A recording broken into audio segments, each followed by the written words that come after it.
오늘 아침 특별히 성령 강림 주일을 당해서 우리에게 주신 하나님의 말씀을 봉독하겠습니다. 요한복음 3장 1절입니다. 요한복음 3장입니다. 신약성경 145면입니다. 145면 요한복음 3장 1절부터 봉독하게 됩니다. 이 계시의 말씀을 봉독할 때 다 함께 하나님의 음성을 들으실 수 있기를 바랍니다. 그런데 바리새인 중에 니고데모라 하는 사람이 있으니 유대인의 지도자라. 그가 밤에 예수께 와서 이르되 랍비여, 우리가 당신은 하나님께로부터 오신 선생인 줄 아나이다. 하나님께서 함께 계시지 아니하시면 당신이 행하는 이 표적을 아무도 할 수 없음이니이다. 예수께서 대답하여 이르시되 진실로 진실로 너희에게 이르노니 사람이 거듭나지 아니하면 하나님의 나라를 볼 수 없느니라. 니고데모가 이르되 사람이 늙으면 어떻게 날 수 있사옵나이까? 두 번째 모태에 들어갔다가 날 수 있사옵나이까? 예수께서 대답하시되 진실로 진실로 너희에게 이르노니 사람이 물과 성령으로 나지 아니하면 하나님의 나라에 들어갈 수 없느니라. 육으로 난 것은 육이요 영으로 난 것은 영이니 내가 네게 거듭나야 하겠다 하는 말을 놀랍게 여기지 말라. 바람이 임의로 불매 내가 그 소리를 들어도 어디서 와서 어디로 가는지 알지 못하나니 성령으로 난 사람은 다 그러하니라. 니고데모가 대답하여 이르되 어찌하여 이러한 일이 있을 수 있음나이까? 예수께서 그에게 대답하여 이르시되 너는 이스라엘의 선생으로서 이러한 것을 알지 못하느냐? 진실로 진실로 내게 이르노니 우리는 아는 것을 말하고 본 것을 증거하노라. 그러나 너희가 우리의 증언을 받지 아니하는도다. 내가 땅의 일을 말하여도 너희가 알지 못하거든. 아니하거든. 하물며 하늘의 일을 말하면 어떻게 믿겠느냐? 하늘에서 내려온 자 곧 인자 외에는 하늘에 올라갈 자가 없느니라. 모세가 광야에서 뱀을 든 것 같이 인자도 들려야 하리니 이는 그를 믿는 자마다 영생을 얻게 하려 하심이니라. 아멘. 소망교회 장로님의 아주 절친한 친구가 하나 있습니다. 그 이름은 제가 말씀드리지 않겠습니다. 이 사람은 모 의과대학의 교수입니다. 의과대학의 교수의 사명은 국민의 건강입니다. 어쨌든지 국민의 건강을 위해서 봉사하는 그런 임무를 가진 사람인데 그가 국민의 건강을 위해서 자꾸 연구하다 보니까 아주 간단한 진리가 있더라고요. 그게 뭐냐? 술, 담배를 끊으면 건강이 10배 증가할 수 있습니다.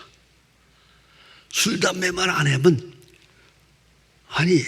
10배가 더 좋아진다. 이 사실을 의과대학 교수가 알고 이거 간단한 걸 가지고 우리가 너무 복잡하게 생각했구만.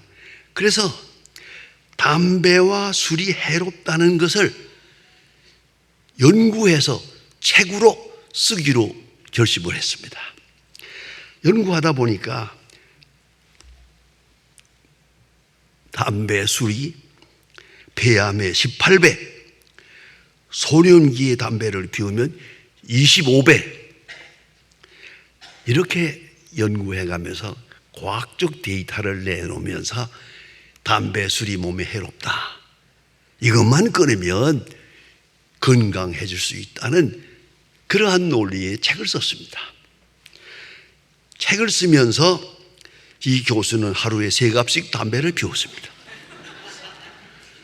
결국은 이 책을 다 쓰지 못하고 죽었습니다. 여러분, 안다는 것이 뭡니까? 지식이라는 게 뭡니까? 지식에서 의지가 나오는데 그 의지가 요만한 문제도 해결할 수 없었답니다. 사람 참 못났지요. 비참하지요. 초라하지요.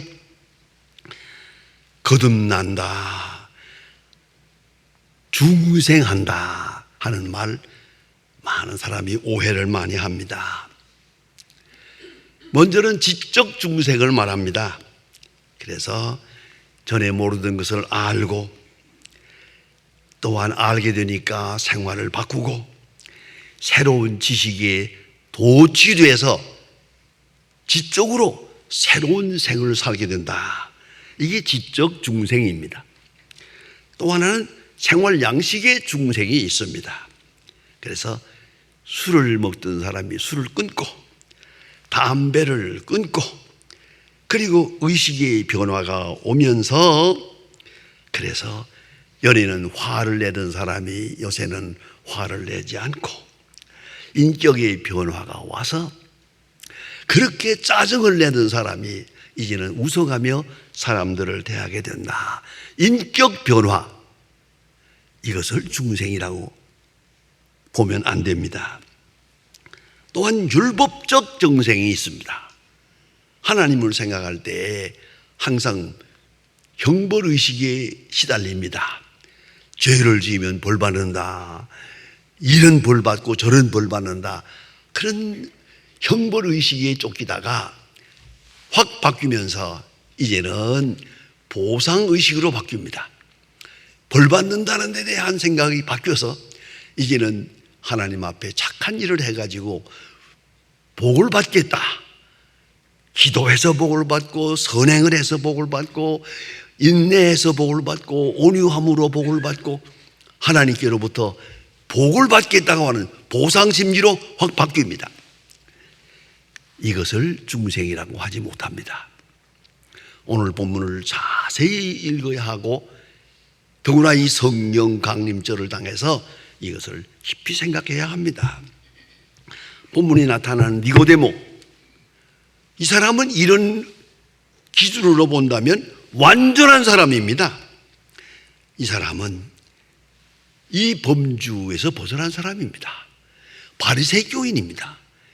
바리새라고 하는 말, 파리사이오스라고 하는 말이 구별이라는 뜻입니다. 구별해서, 다른 사람들과 하는 구별해서 깨끗하고 정결하게 경건하게 율법의 법칙에 따라서 하루에 3번 기도하고 그가 일주일에 2번 금식하고 구제하고 봉사하고 깨끗하게 율법의 법에 따라서 온전하게 살아온 대표자입니다. 이 니고데모입니다. 이 사람이 예수님 앞에 왔습니다. 자, 예수님이 이 사람을 딱 보고 하신 말씀입니다. 네가 거듭나야 하리라. 깜짝 놀란 얘기죠. 우리가 보통 기준에 말하면 이 사람은 이미 거듭난 사람입니다. 그러나 오늘 성경이 말하는 거듭난다는 뜻은 그런 뜻이 아닙니다. 니고데모가 이 당당한 사내들인 공회의 회원이요, 정신적 신앙적인 지도자입니다. 이 사람이 아무리 생각해도 예수님을 만나야겠다 하는 간절한 생각이 있어서 밤에 찾아옵니다. 여기에 문제가 있습니다. 낮에 찾아오면 구슬수에 올라갈까 봐 니고데모가 예수님을 찾아갔다며 이런 소문을 듣지 않으려고 그런 밤에 혼자서 조용하게 예수님을 찾아옵니다. 이 사람은 득권의식 버리지 못했고 사람들로부터 오는 평판, 여론 다 생각하면서 조용하게 밤에 혼자서 찾아옵니다. 와서 표적에 대해서 말하고 있습니다. 내가 살펴보았는데 당신이 하고 있는 표적, 병 고치는 일, 말씀하는 일, 그 모든 능력, 바다를 고요하게 하신 일, 모든 표적을 보았는데 그 표적은 보통 사람으로 할 수 있는 일이 아닙니다. 하나님의 보냄을 받은 사람만이 할 수 있는 표적을 당신이 하고 있습니다. 여기서부터 시작합니다. 다시 말하면 표적의 의미를 알고 싶었던 겁니다. 그때 예수님은 말씀합니다. 네가 거듭나야 하리라. 율법적으로 당시에 들어오는 모든 규범에 의해서는 완전한 사람입니다. 그러나 내가 거듭나야 하리라. 깜짝 놀랐을 겁니다. 아마도 정신이 확 돌았던 것 같아요. 그러니까 정신없는 소리를 하죠. 무슨 소리인지 아십니까? 어머니의 뱃속에 다시 들어갈 수 있나요? 그게 정신없는 사람이지. 어떻게 그런 생각을 합니까? 그런 발상을 합니까? 그러니까 예수님께서 니고데모를 향해서 내가 거듭나야 하리라 할 때 니고데모가 정신이 획 돌아버렸어요. 나이 많으면 어머니 뱃속에 어떻게 다시 들어갑니까? 아니 젊으면 들어가나? 이게 어떻게 이런 말을 할 수 있냐? 이게 바로 획하다가 돌았어요. 지금 니고데모가. 그때 예수님께서 말씀합니다. 거듭난다. 이건 율법적, 도덕적, 사회적 변화를 말하는 건 아닙니다. 겐네세 아노센, 유명한 중요한 얘기입니다. 거듭난다는 말은 여러분 공관복음에 없습니다. 무슨 말인가 하니 마태복음, 마가복음, 누가복음에 없습니다. 오직 요한복음에만 있습니다. 이 중요한 의미가 있는 거예요.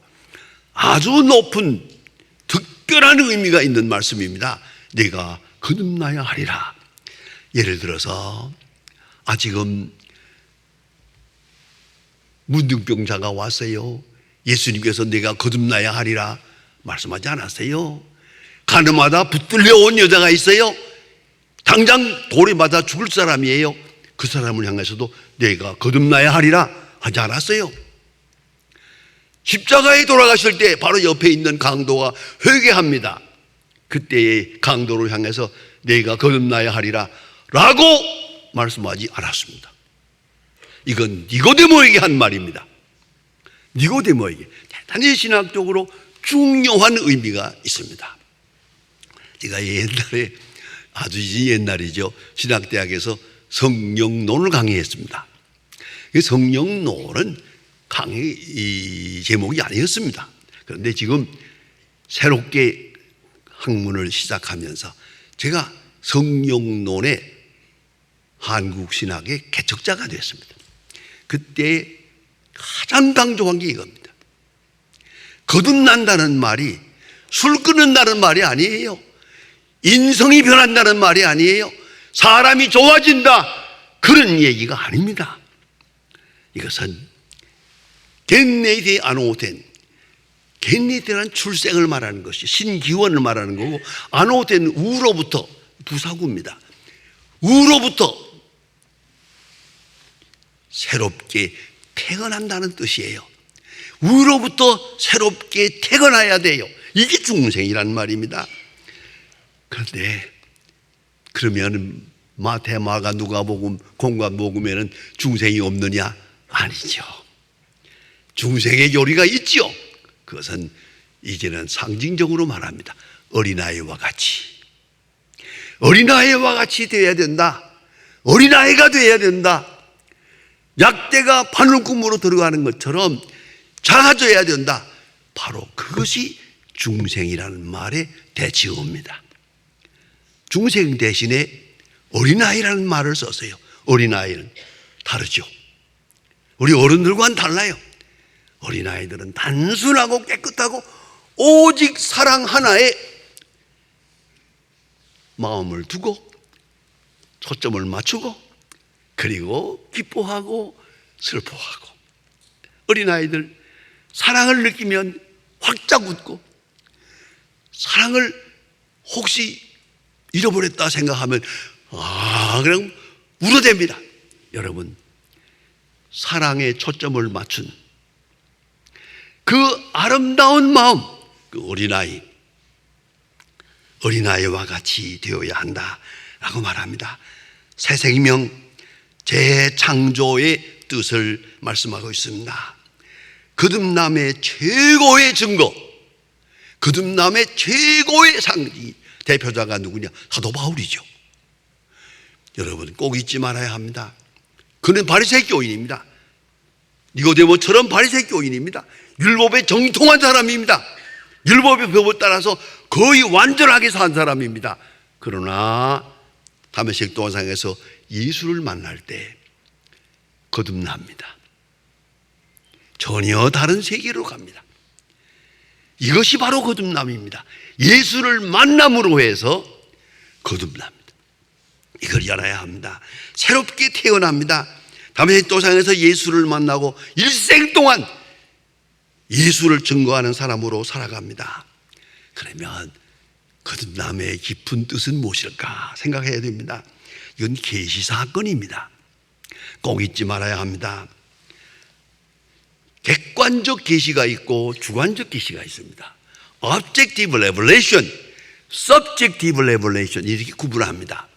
여러분 좀 어려운 얘기가 되었습니다만은 객관적 계시라는 겁니다. 하나님이 우리에게 자기 자신을 나타내 줍니다.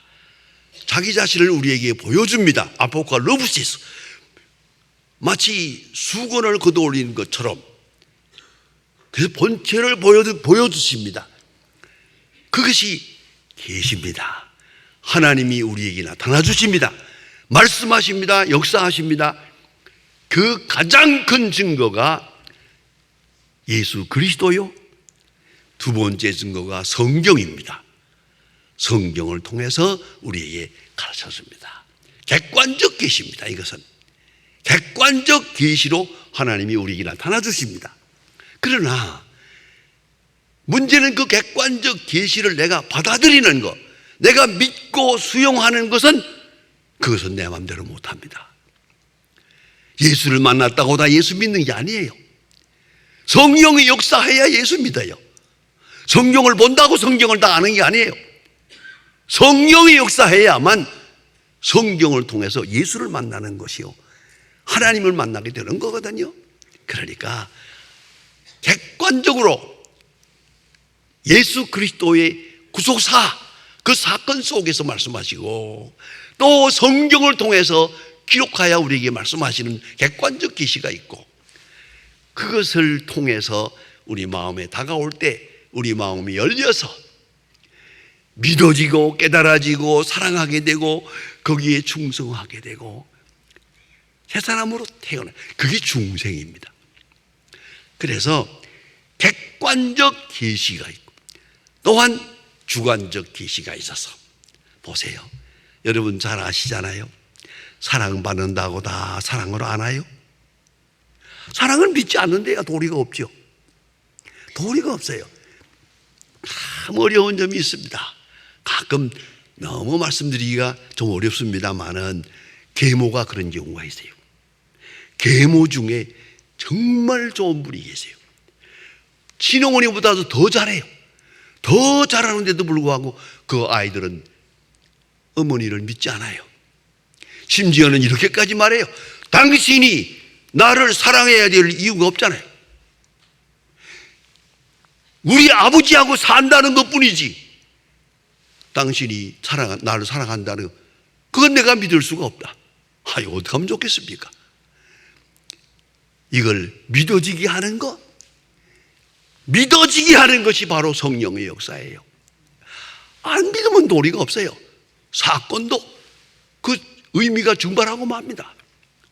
그런데 하나님께서 성령으로 역사할 때 사랑을 사랑으로 받아들이게 되고 진리를 진리로, 의를 의로, 특별히 하나님에 대한 지식을 가질 수 있게 된다는 말입니다. 그러니까 이때부터 영주도적 인간이 되는 겁니다.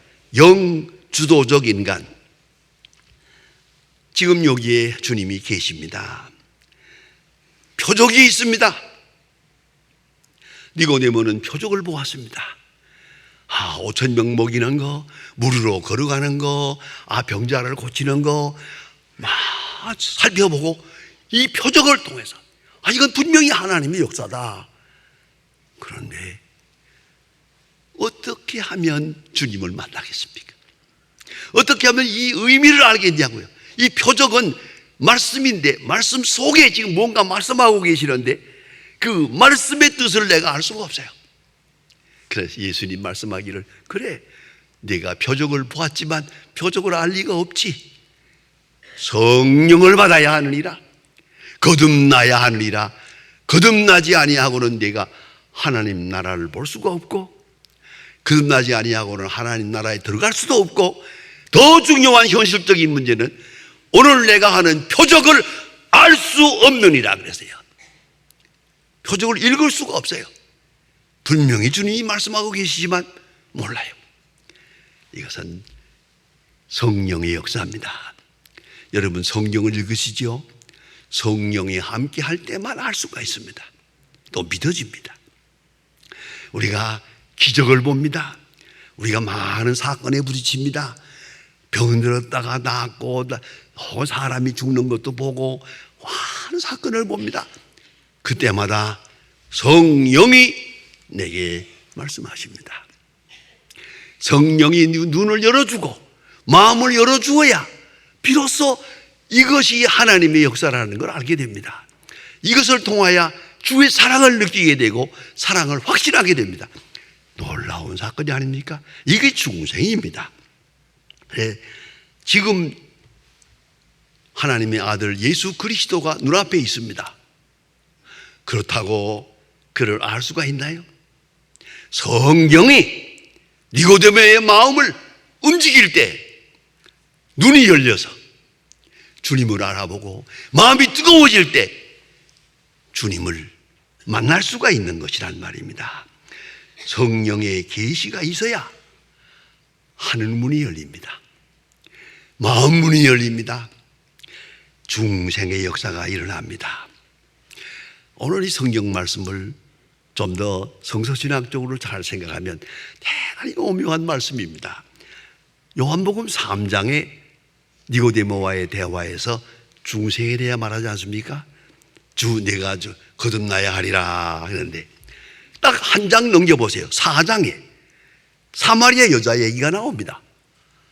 그 편집이 기가 막힙니다. 중생이 뭐냐? 신학적으로 설명하는 게 아니라 요한복음 4장에서 사건 속에서 설명합니다.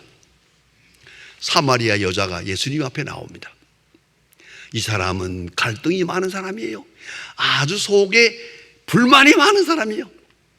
우물가에 앉아서 예수님이 기다리고 있었는데, 아니 우물가에서 예수님 말씀하기를 이 물 길러 온 여자에게 내게 물 좀 달라 그럽니다. 아니 그 우물가에서 물 한 그릇 떠드리는 거 얼마나 쉬운 일이요. 이 여자가 반대합니다. 이스라엘 남자가 돼가지고 왜 이방 여자인 나에게 물 달라고 하느냐? 이렇게 반발을 합니다. 아주 못되세요. 그렇지 않습니까? 그때는 예수님께서 말씀합니다.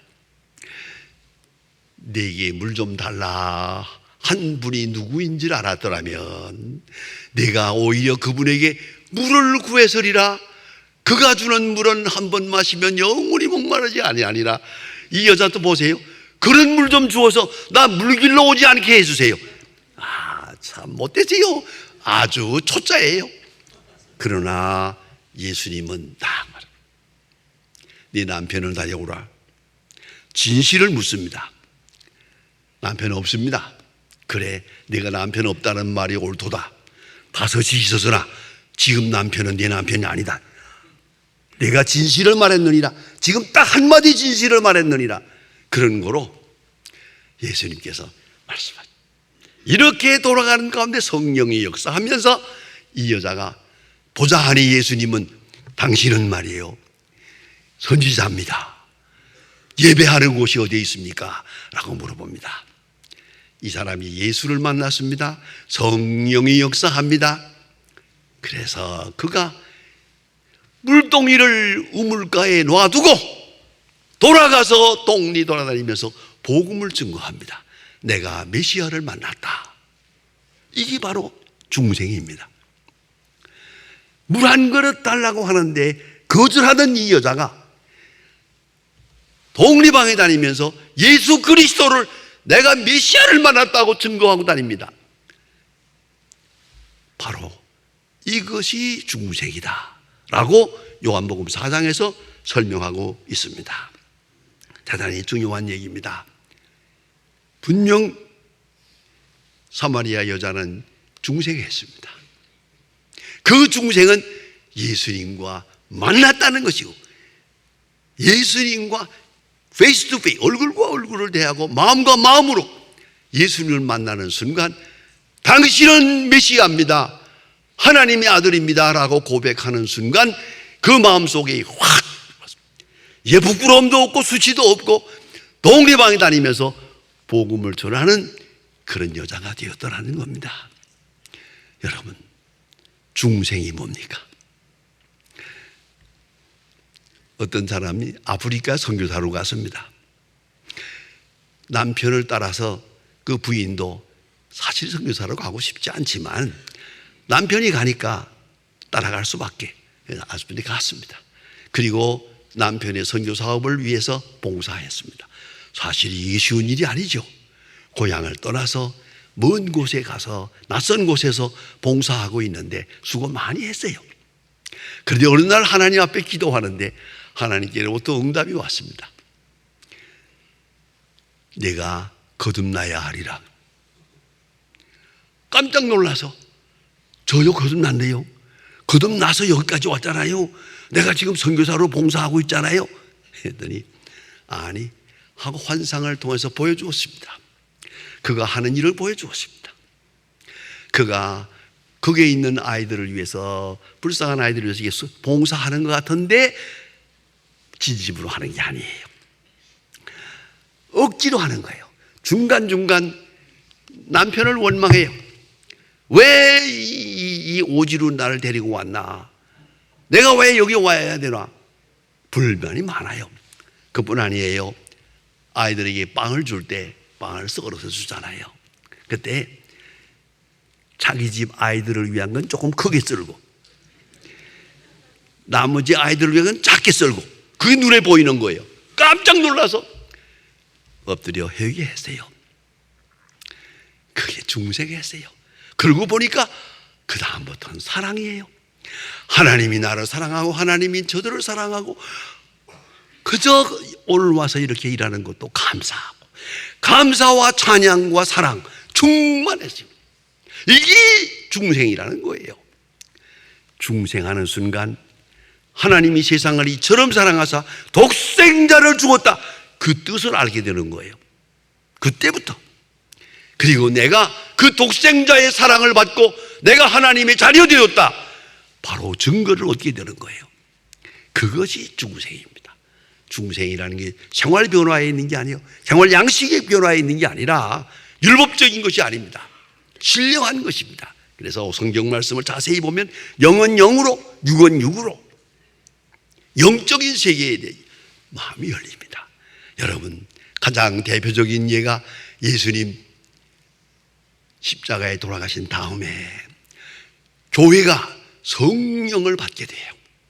성령이 임합니다. 그 중에 대표적인 사람 스데반, 그 환난구 돌에 맞아 죽어갑니다. 지금 그런 순교하는 순간에도 성령 충만한 사람, 그는 하늘을 우러러봅니다. 하늘을 보는 마음, 땅을 보지 않고 하늘을 보는 마음이 중생이요. 그뿐만 아니라 인자가 하나님 우편에 서신 것을 보노라. 그리스도를 보았어요. 살아계신 그리스도를 보았어요. 그럴 때 하늘문이 환하게 열렸어요. 하늘문이 환하게 열리고, 그리고 오늘을 사는 겁니다. 그것이 그리스도인의 생활입니다. 오늘 성경에서 니고데모를 향해서 내가 거듭나야 하리라, 대단히 신비롭고 중요한 말입니다. 거듭나야 천국을 알고 천국이 보여지고 천국에 들어갈 수 있는 거예요. 온전한 율법으로부터의 자유인, 세상으로부터의 자유인, 하나님의 사람으로서의 거룩한 생활. 기도할 때마다 하늘문이 열리고 성경을 읽을 때마다 주님이 내게 말씀하시고, 칼 바르트가 유명한 말을 합니다. The word of God waits for us in the Bible. 하나님의 말씀이 성경 안에서 나를 기다린다. 그런 성경을 읽을 때마다 주님을 만났어요. 주님의 음성을 들었어요. 그것이 거듭난 사람의 모습이에요. 거듭난 사람의 마지막에 하늘문이 열립니다. 기도하십시다. 하나님 아버지, 성령 강림절을 당하여 하나님께서 우리에게 베푸신 은혜를 다시 한번 깊이 묵상하며 감사하고 있습니다. 우리에게 말씀을 주시고 친히 오셔서 역사하실 뿐만 아니라 성령으로 감화 감동해서 우리로 하여금 하나님을 알게 하시고 하늘나라를 바라보게 하시고 주의 뜻을 따라 살 수 있는 그러한 거룩한 생으로 살아갈 수 있게 해주신 하나님 진심으로 감사합니다. 주여, 세상에 살지만은 하늘을 보며 살게 하시고, 비록 세상과 함께 살지만은 중생한 사람으로, 거듭난 사람으로서 승리 생활하게 하여 주시옵소서. 예수님의 이름으로 기도합니다. 아멘.